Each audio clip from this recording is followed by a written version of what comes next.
আসসালামু আলাইকুম। এখন তৈরি করব আমি ডাবের পুডিং। তার জন্য এখানে আমি 2টা ডাব নিয়েছি। এখন ডাবটাকে আমি ভালোভাবে কেটে পানিটা বের করে নেব। ডাবগুলো আমি ছিদ্র করে নিয়েছি। এখন আমি একটি পাত্রতে রেখে পানিটা ছেঁকে নিব ছাঁকনির সাহায্যে।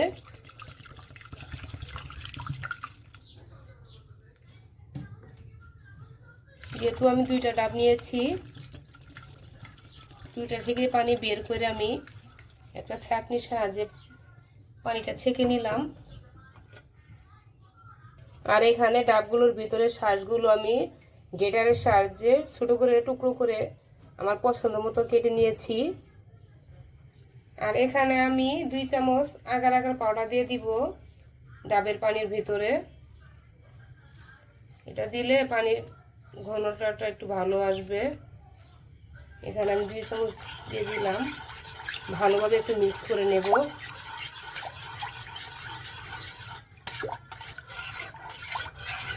দানাদার যেন না থাকে, তার জন্য ভালোভাবে মিক্স করে নিতে হবে। আগার আগার পাউডারটা ভালোভাবে মিক্স করা হয়ে গেছে ডাবের পানির সাথে। এখন আমি চুলায় বসিয়ে দিয়েছি জাল ধরিয়ে।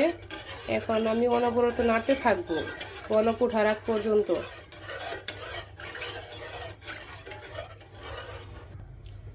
স্বাদ মতো আমি চিনি দিয়ে দিব। আমি যতটুকু পরিমাণ মিষ্টি পছন্দ করি ততটুকু পরিমাণে চিনি দিয়ে দিলাম। ভালোভাবে মিক্স করে নেব।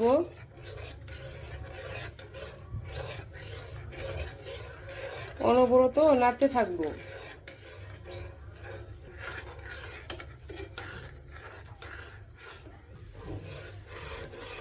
বলক উঠে গেছে। এখন 2 থেকে 3 মিনিটের মতো জাল করে নিলেই হয়ে যাবে। আমি 2 মিনিটের মতো জাল করে নিয়েছি। এখন চুলার জালটা অফ করে দিব আর নামিয়ে নেব। এখানে আমি একটি বাটি নিয়েছি আর আগে থেকে গ্রেট করা নারকেল কুচিগুলো আগে প্রথমে আমি দিয়ে দিলাম।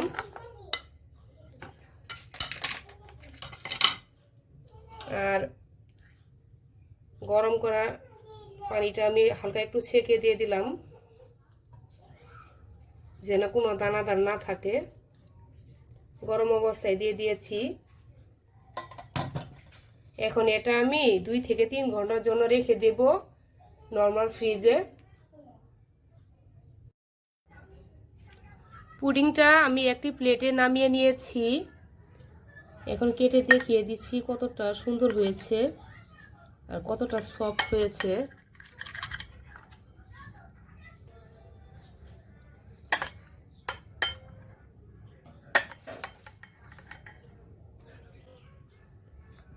হয়ে গেল আমার খুবই মজার ডাবের পুডিং।